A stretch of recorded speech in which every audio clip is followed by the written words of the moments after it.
The promise, which was a sweetener for them, we shall create a government.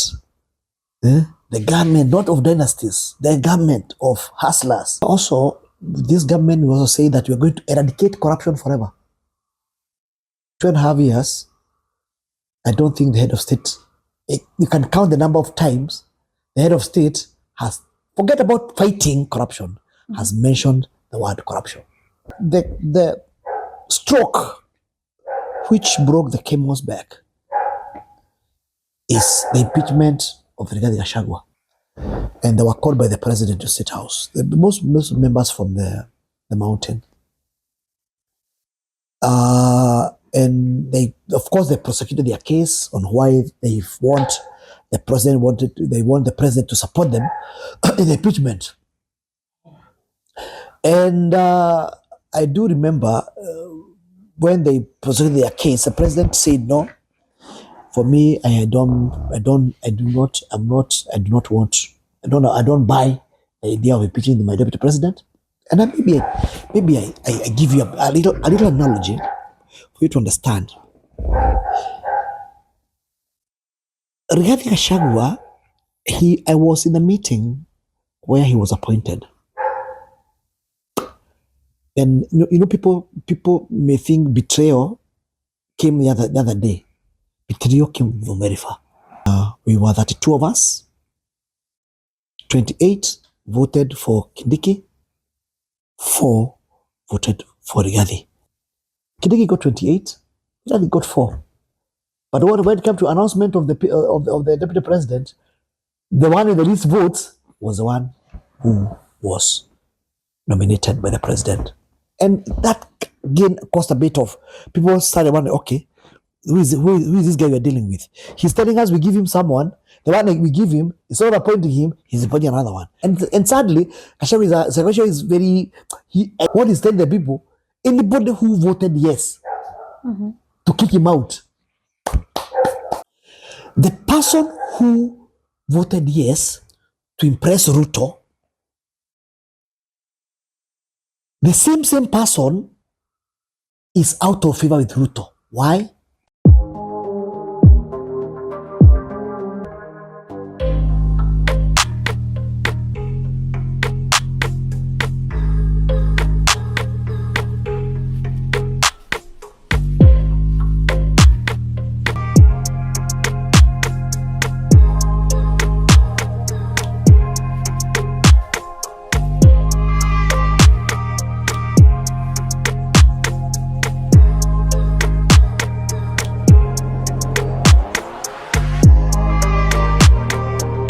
Hello, good people. Susie Yule Diadem, living positively regardless. Doesn't matter the point at which you are in life, but raw positivity all the way.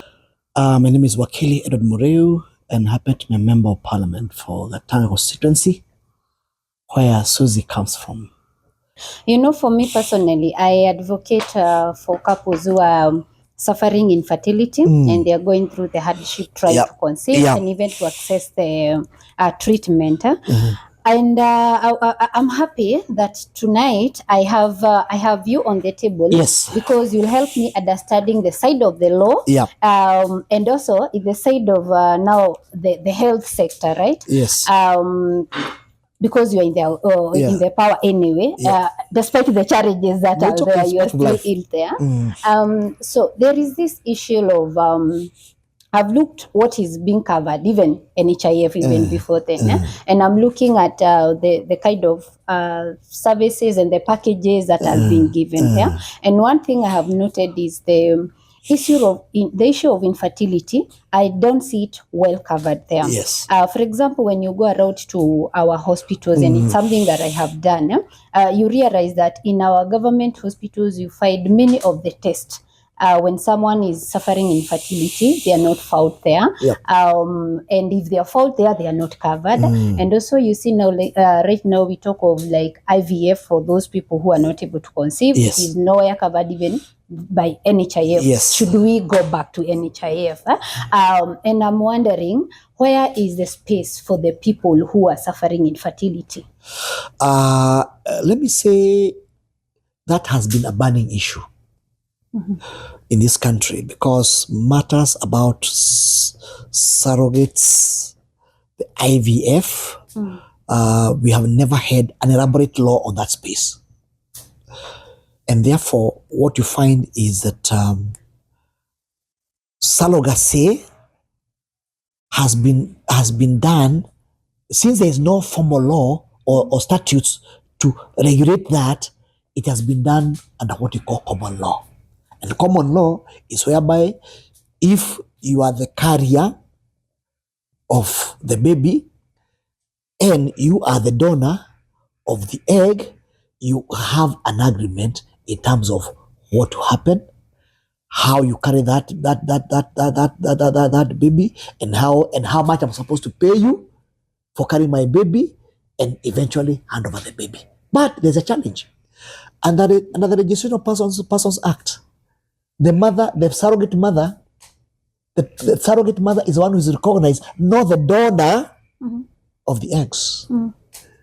And yet, because he's the one who has been recognized by the registration of birth and death, that is the one who's called the mother and the father. All right? Now, when to come now to registration, remember now that's the genesis of birth certificate.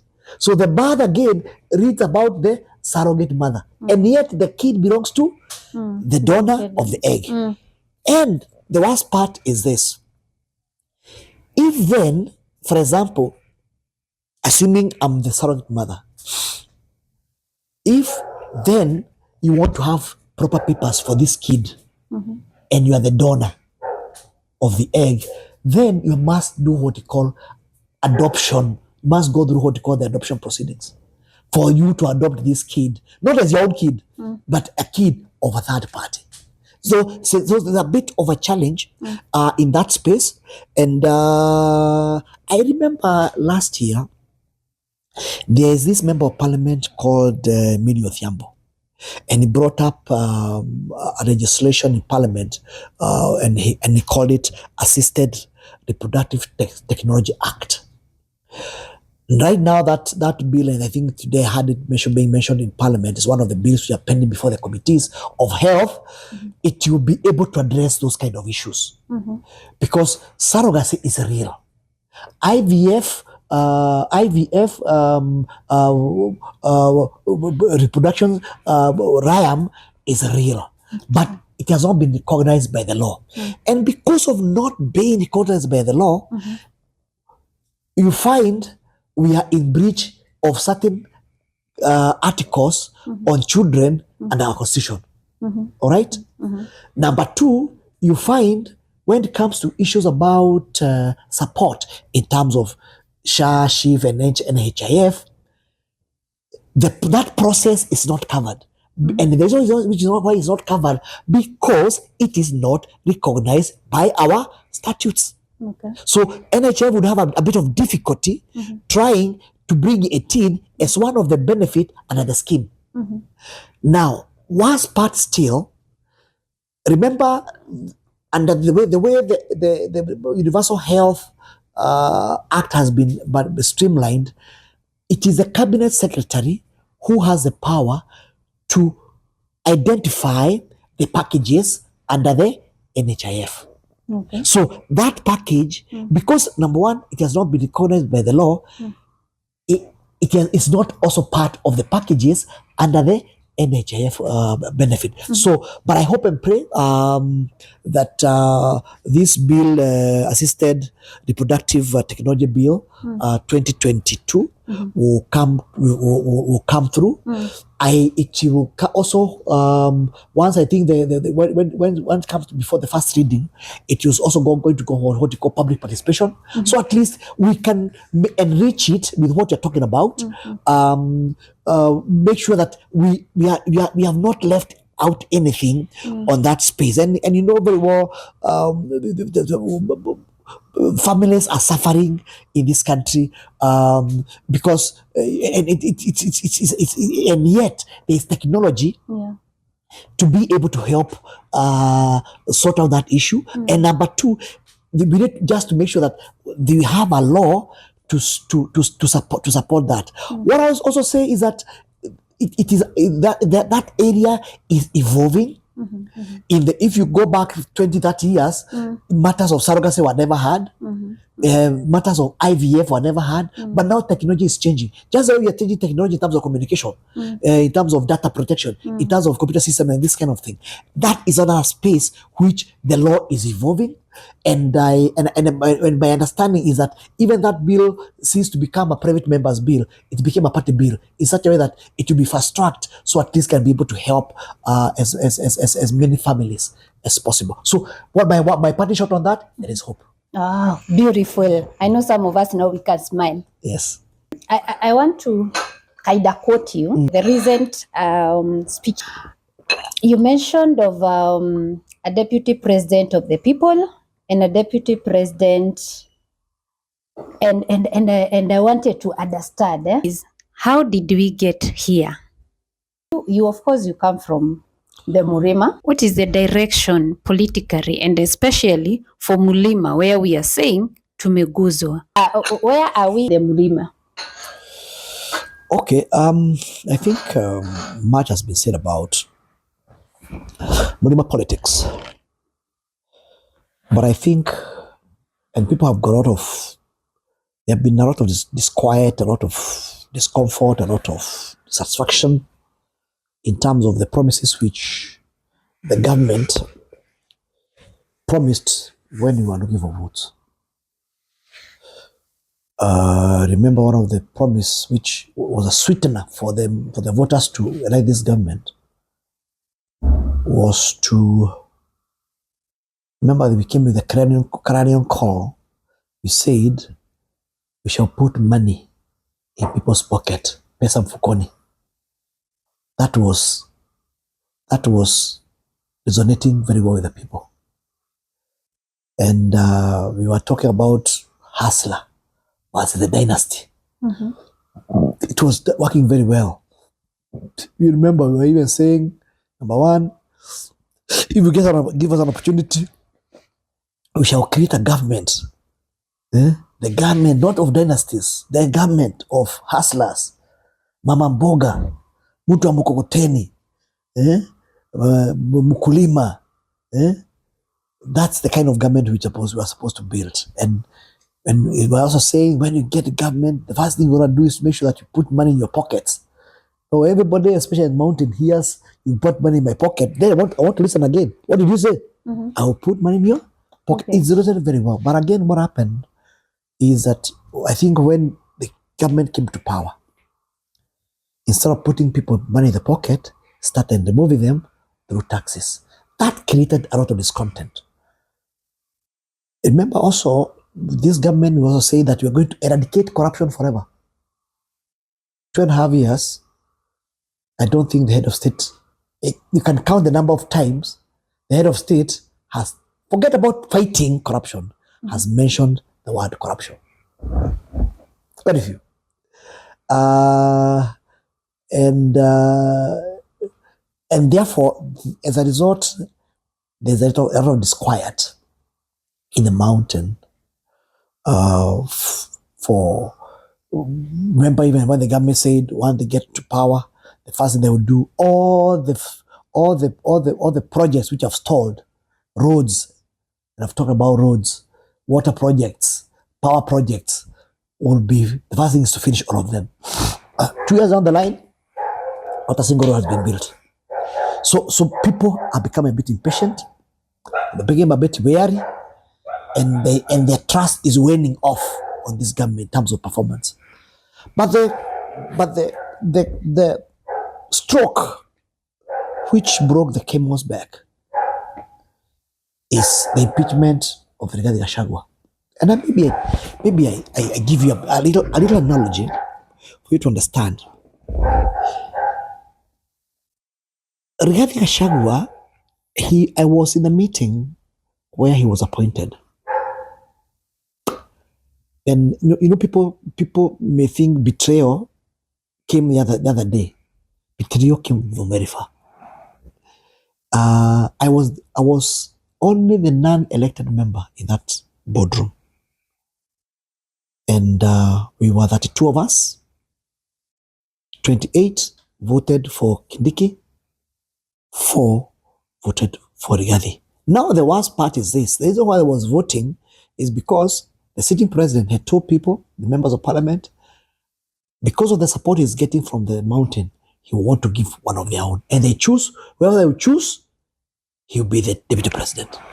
So of course there was clamor and people are pressing, everybody want to become a deputy president. But eventually we settled on 2 people, Kindiki and Rigathi.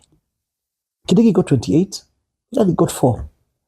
But when it came to announcement of the deputy president, the one with the least votes was the one who was nominated by the president. And that again caused a bit of, people started wondering, okay, who is this guy we're dealing with? He's telling us we give him someone, the one that we give him, instead of appointing him, he's appointing another one. So betrayal did not start that time. Okay.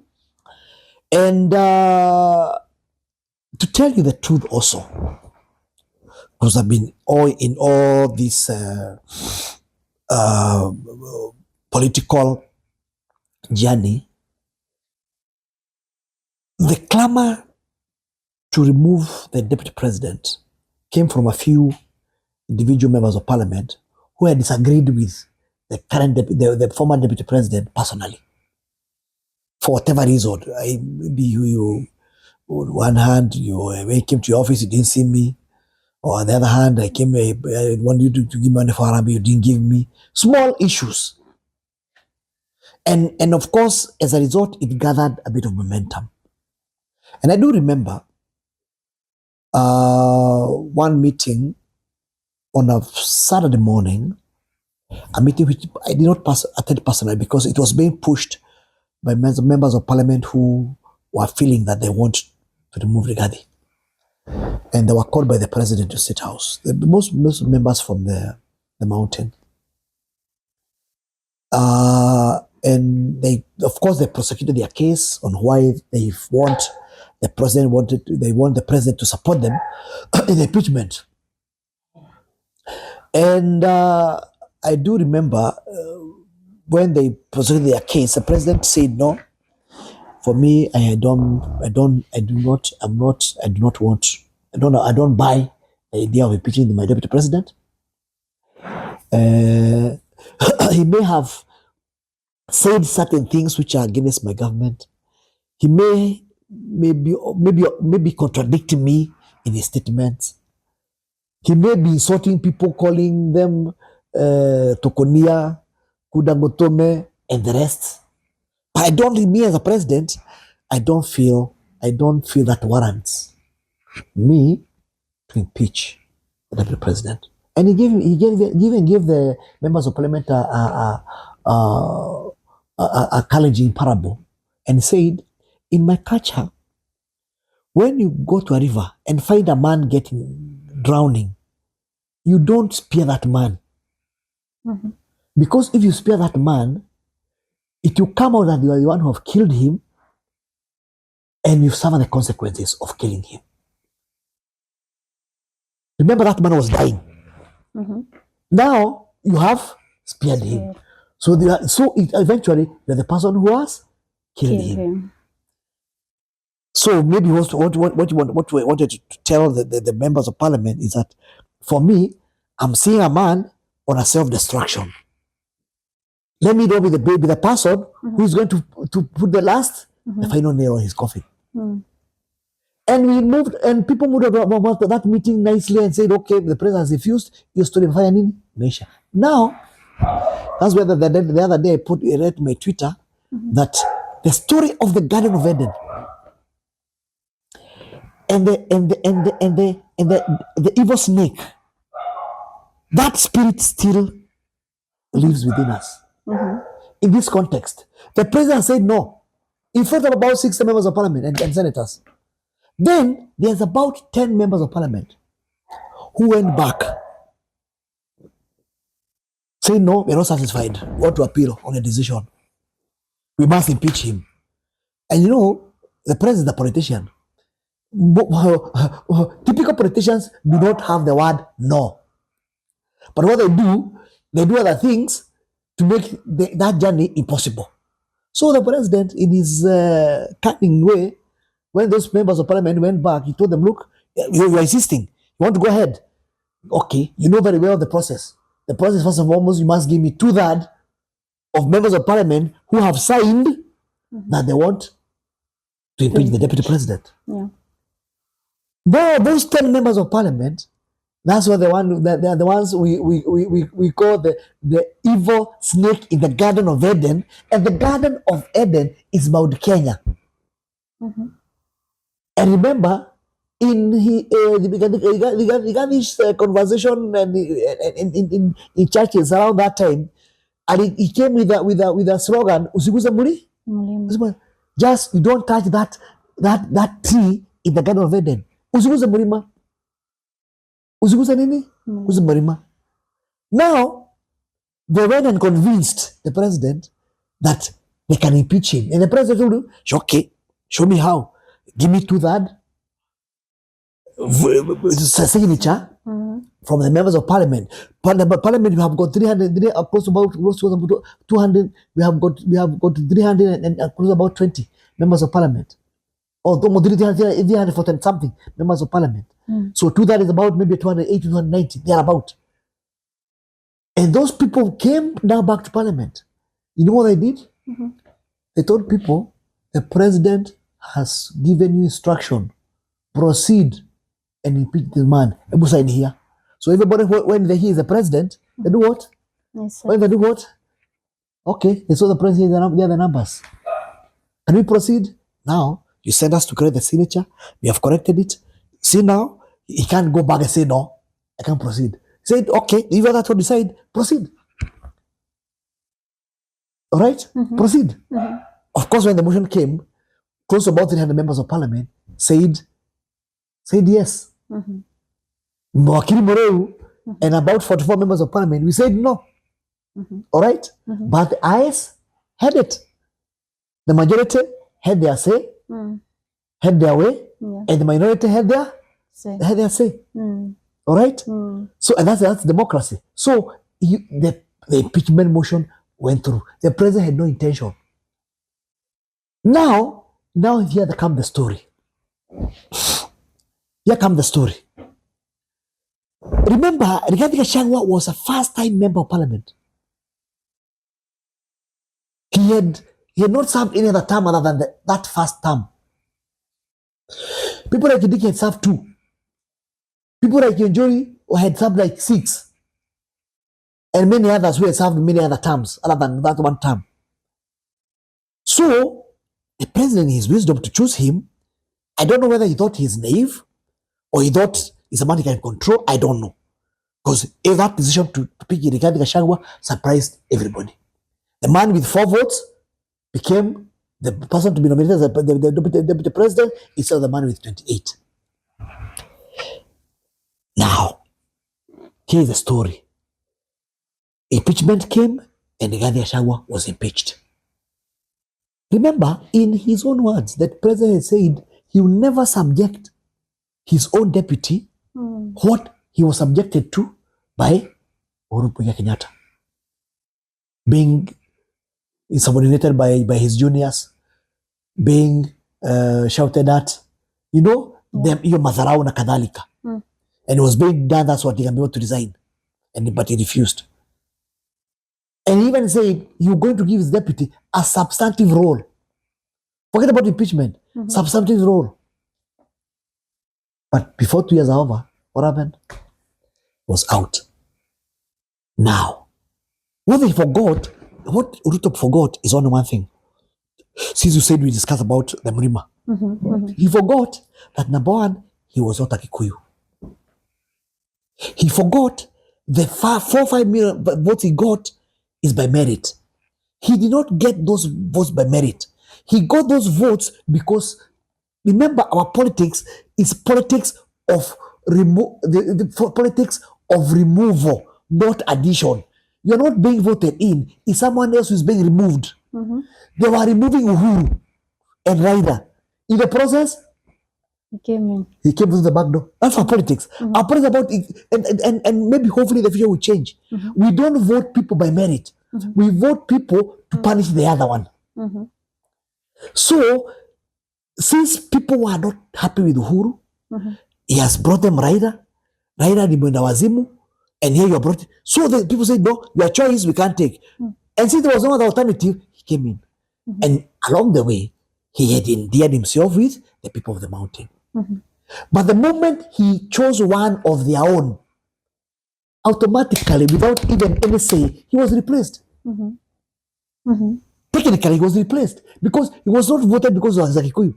He was voted to come and cover the void which Uhuru has left. But so when he appointed Gachagu as the deputy president, automatically his favor in Central Kenya was shadowed by Gachagu. And automatically, whether he wanted or not, the person, the most senior member of the mountain in Kenya Kwanza government was Gachagu. 2 years down the line, you have kicked out the person who was a symbol of unity in Mount Kenya. 2 years down the line, you have gone against your own word that you can never subject your deputy president. In fact, other than Moi, Kibaki never impeached his deputy. Even who never impeached his deputy. All right? But him, he went ahead and impeached a deputy. The question which everybody keep on asking, what was the motivation of kicking out Rigathi, one person who does not sign a check anywhere, who does not chair any cabinet position, who does not make any executive decision, instead of letting him just flow and continue their own policy, even if he contradicts you, as opposed and save yourself from losing 48% of your voting block. Did not make sense. But what I heard, and I think the people who went back to convince him to impeach Gachagu were telling him, look, Excellency, this man, if you impeach him, 2 days, 2 weeks, he'll be forgotten. They were telling him, you know, this problem of Gen Z, all this problem of economy, all this problem of the dollars, if you impeach Gachagu, those problems will go. And the president bought the idea. And he ate the forbidden fruit. When you eat the forbidden fruit, just like in the Bible, what happens? You are banished from the Garden of Eden. Mount Kenya is a Garden of Eden. You don't need to do anything. You just need to take care of that area. You are guaranteed of 47% of the vote. You only needed another maybe less than 10%. And you are president. Just 10. The incentive to kick out Gachagu, for me, I've never understood. And we had conversation at a very high level. And I was telling the team, you people, what's wrong with you? Why don't, like, especially the one when they were convincing us to kick out Gachagu, I told them, look, you guys, we came up with that. You know, I said the ODM party, your neck. I told them, look, why do you want Gachagu, you thought is a past member of parliament? When you appointed him as the deputy president, he acquired a life of his own. People did not like him, but he became a symbol of Mount Kenya. Impeaching Gachagu is equivalent to impeaching the entire mountain. It came to pass. The problems of the country never disappeared. The country of Gen Z never disappeared. People never got money in their pockets. And those 2 weeks have come and they are gone. And every meeting, the president is talking about what Gachagu is saying about him. When he got to Western, Gachagu. When he got to Northeastern, Gachagu. Everybody else in the corridor of parliament is Gachagu. The man rose from the ashes like the proverbial phoenix. The man is the mustard seed which was thrown somewhere and then it became a big tree. And then what happened to the president? And Kenya Kwanza, they were banished from Mount Kenya. That's why even a condolence of the president, nobody wanted to listen. That's why you saw him being booed in Embu. He's saying, you're studying Uhuru. When you left me, these people of yours, I'm taking care of them on this and the other. Watu kamwambia uongo. That's why you saw the other day, he was being shouted in Isiolo, because Isiolo is part of the larger Meru. Is part of the larger Mount Kenya. He was banished from Central Kenya. He was banished from Central Kenya. Why? Because he ate the forbidden fruit. Aliguza Mulima. But sadly, members of parliament, I think they were being given 200, 300 to impeach Gachagu. Members of Senate were being given 20 million. Now, you sacrifice your political career for 2,000, for 20,000, or even 10 million is not worth it. And today, most of them cannot go to a funeral meeting or go to a church service in their own constituency. You sacrifice your own political career because of petty. It's just like Judas selling Jesus for 50 cents. How many cents were they? 30. 30 cents. Mm-hmm. Money you can't even buy bread. Mm-hmm. All right? Mm-hmm. To me, that's my pain at their members of parliament who did away with their career. And the worst part of what is this? Number one, they have lost favor with the ground. And sadly, Gachagu is very, I think his brand of politics is also very abrasive in the sense, whenever he goes to any function, Mm-hmm. he tells the people, you know the people who have sold the mountain? Yes. You know them? Yes. Will you help me kick them out? Yes. Because in 50 years, we don't want anybody in the mountain as a leader who goes there for their own stomach. Let me tell you, what is telling the people? Anybody who voted yes Mm-hmm. to kick him out, the story is finished. Wow. It's finished. Mm-hmm. There's nothing you can do. It's you take that money, whether you took the 500 or the 200 or the 10 million and be satisfied with it. Mm. The worst part again is this, and this is about irony about politics. The person who voted yes to impress Ruto, the same person is out of favor with Ruto. Why? He has no vote. Yeah, he has no ground. Mm-hmm. If you yourself, you can't go to your own constituency and launch a toilet or go and bury a friend, what value do you have with the president who want to vie for one second term? Mm-hmm. So they have spent their value, they have sold their value for 30 cents. Mm-hmm. Even Ruto shortly, he would have nothing to do with the members of parliament of the mountain because they will take him nowhere. In particular, the one who impeached Gachagu, because they have no votes. That's the worst part of it. That's the irony. Mm-hmm. That's the irony of it all. Today, you saw what happened in parliament. The court has made a declaration. The majority is ODM. The minority is Kenya Kwanza. When I went to parliament, the entire Kenya ODM were parked on the government side, which is on the left side of the speaker. They used to say on the right-hand side. In the right-hand side, on the left-hand side were both people of the ODM and the people of Kenya Kwanza. Because Kenya Kwanza do not believe that power has now shifted. Mm-hmm. All right? Yeah. The right-hand side where I sat, there was nobody. Because what about Kenya Kwanza? What about ODM? They're on the other side. Mm-hmm. Now, and we debated extensively about the court judgment on whether Kimani Ichung'wah is supposed to relinquish his leadership of the majority to Junet. And Junet woke up and said, as far as the court judgment is concerned, is unequivocal, and and they said, justice delayed is justice denied. It has taken 2.5 years for this case to be over, but now the justice has been delivered. I want to declare I am suitable, qualified,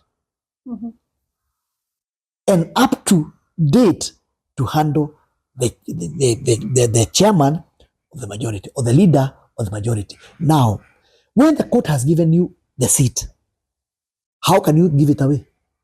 It's impossible. When you give a dog a meat, can it tell you no, I don't want?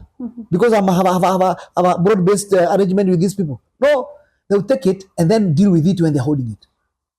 So that parliament will be fire. That parliament will be fire. Yeah? That parliament will be fire. Just wait and see. So, but so in conclusion, as you heard Brigadier saying, he will launch a new party. And when he launches a new party, all the members, people of the mountain, one party of the mountain, all of them will move out from UDA to that party in droves. He also said he expects to bring in the next dispensation, nothing less than 100 members of parliament from the mountain alone. 100 and thousands of MCA and nothing less than 16 governors. And I can tell you, he will do it. Whether he will be a candidate, a presidential candidate or not, that will happen. I'm also very happy that for the first time in history, the people of the mountain and the people of the southern mountain, the people we call the Akamba people, whom they're very closely related and they intermarry a lot, for the first time, they work together. And that will be a game changer. That's over and above the people in Kisii, the people in the Western, the people in the Coast, the people in the Masai Land. That's a game changer. So it's just a matter of time. But let me also say something very interesting here in conclusion. What is good for the goose, the Englishman said, is good for the gander.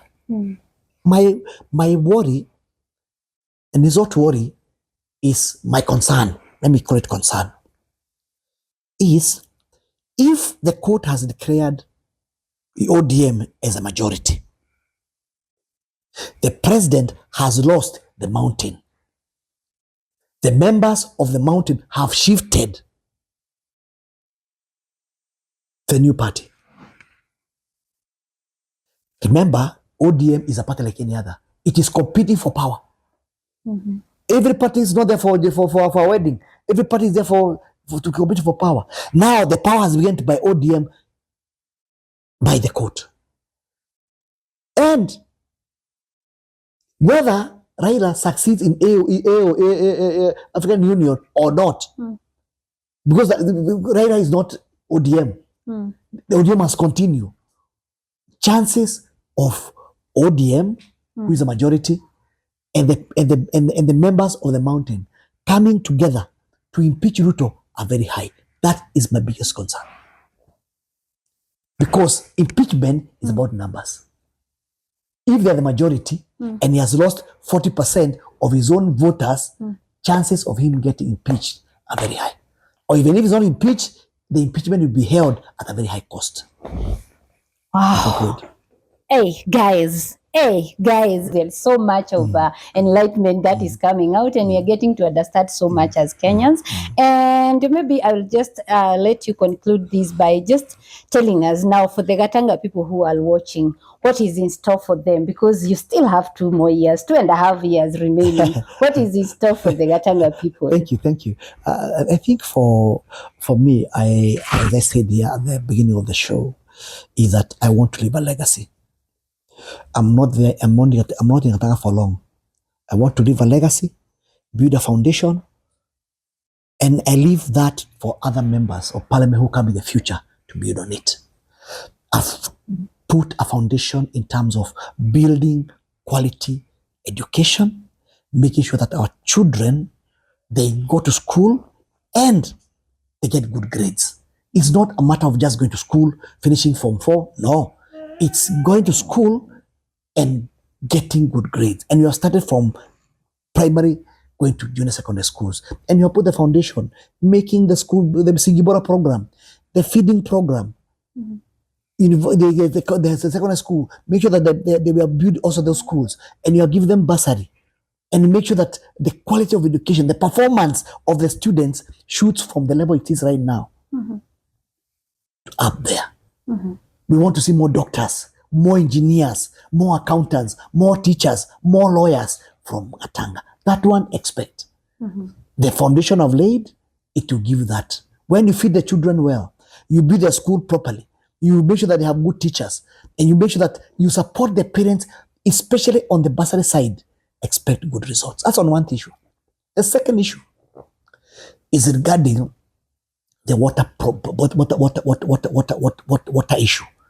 With now what we have, the foundation we have set in terms of setting a water company, getting our 10 million liters of water from Dakini Dam every day. The next work is very simple. It's just now distributing that water to the constituency, to ensure that currently there are only 20% of the people who get piped water.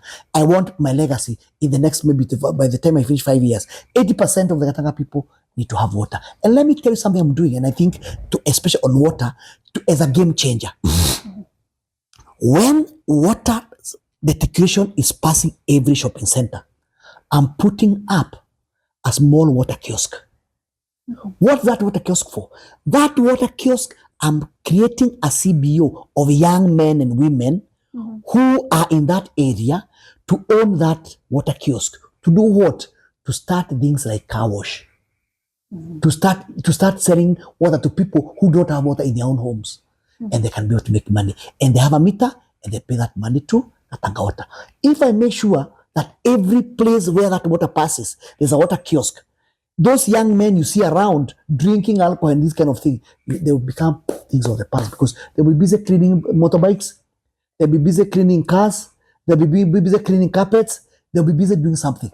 And they make money, they pay for the water, and the company water becomes strong, they're able to employ more people to make sure that whenever there's water problem or there's a leakage, it's fixed in good time. And now that will change totally. You can imagine if all shopping centers in Gatanga constituency having a water kiosk, and young men and women are busy washing cars, washing boda, washing carpet, washing seats, and all those things which are washed in a public area, it will be a game changer.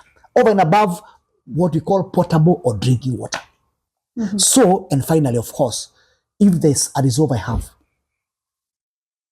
is to ensure all those tarmac roads, the road from Wandohi all the way to Diara, the roads from Kirwara, going to Kigio, going to Jogo, the road from Mafanda, going to Idangarari, going to Gogogo, the road from Gatanga House, going to Nagara, the road from Kirwara, coming to Gadaini, going to Mokarara, the road from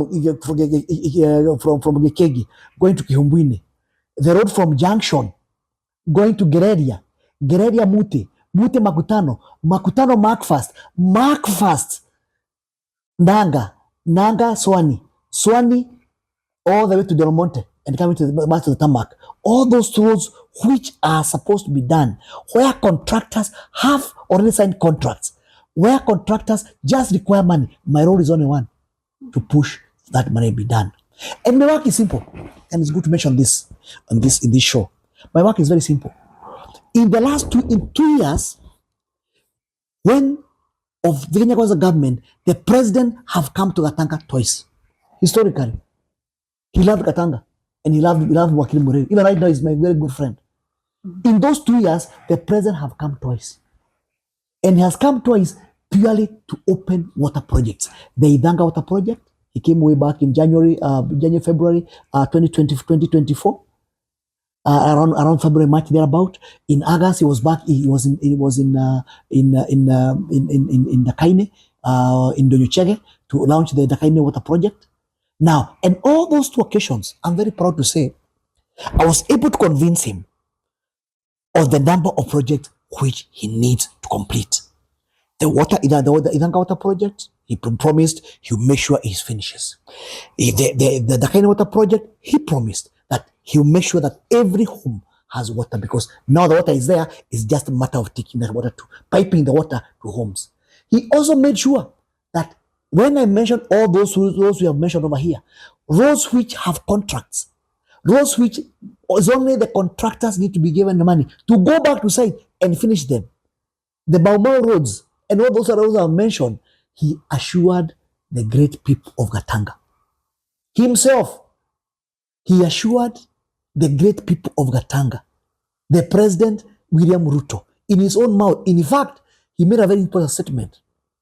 When he stopped at Donyuchege When I talked and then everybody else talked and then he was given a chance to say something, he said in Kiswahili, huyu mbunge wenu anaitwa wakili Muriu ananisumbua sana.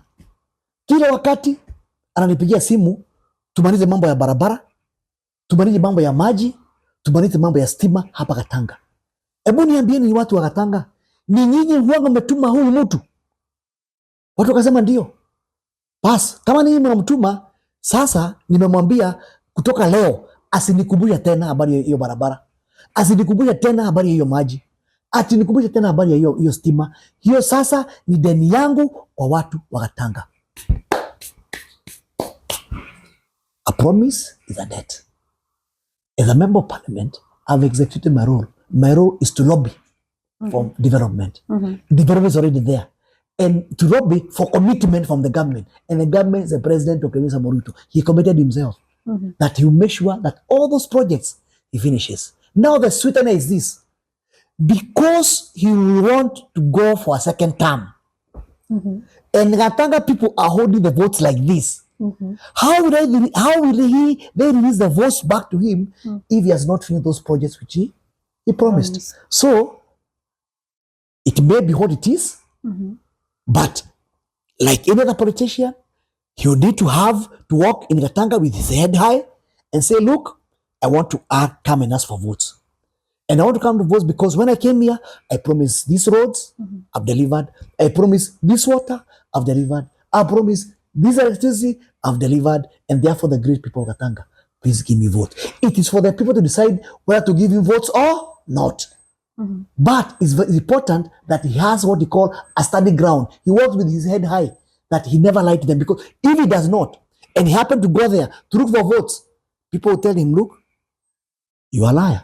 You came here, you promised this, you promised the other, you promised the other, you didn't give us. So, the president and the Kenya Kwanza government has no option but to deliver what they have promised the great people of Gatanga. They have committed themselves, not only in writing, but they have committed themselves with their own mouth. Their word should remain their bond. That's it. Wow, beautiful. Thank you so much. Again, I'll say thank you so much for that time. And we come to the end of our show. And I believe that you're feeling we should continue with this. But with the interest of time, we just have to come to the end of this show. And I hope you have learned a thing or two. I hope you have gotten an answer. And most I know the Gatanga people are smiling. And I hope and I believe that smile umewaweka. Now that you have done the first part, we believe even the last part you're going to do it. So thank you so much for being here.